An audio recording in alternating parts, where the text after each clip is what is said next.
தந்தை அவர்கள் மிக அருமையாக குறிப்பிடுவார்கள். 10 படிநிலைகள் என்பது உணர்ச்சி, தேவை, முயற்சி, செயல், விளைவு, அனுபவம், என்ஜாய்மென்ட். அனுபவம் என்பது என்ஜாய்மென்ட். அனுபவம் எக்ஸ்பீரியன்ஸ் ஆகிறது.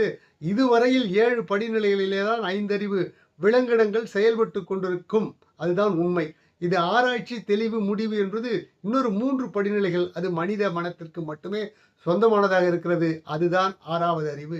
ஆராய்ச்சி செய்து, தெளிவு பெற்று முடிவு எட்டுகிற வரையில் முயற்சிக்கிற மனமாக உயர்ந்த நிலையில் மனித மனம் இயங்குகிற அந்த நிலையை உணர்ந்து கொண்டால் 7 படிநிலைகளிலே இயங்கக்கூடிய அந்த விலங்கினங்கள் போலவே நாமும் செயல்படலாமா என்று சிந்திக்க ஆரம்பித்துவிடும். அப்படி சிந்திக்க ஆரம்பித்து விட்டால் அது தன்னுடைய மூலத்தை நோக்கிய பயணத்தை தொடங்கிவிட்டால் தனி மனிதனுக்கு அமைதி கிட்டும்.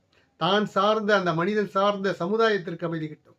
இந்த உலகத்திற்கு அமைதி கிட்டும் என்று கேட்கிறார். அதுதான் உண்மையிலேயே 6வது அறிவின் பயனை தவிர வேறொன்றும் இல்லை.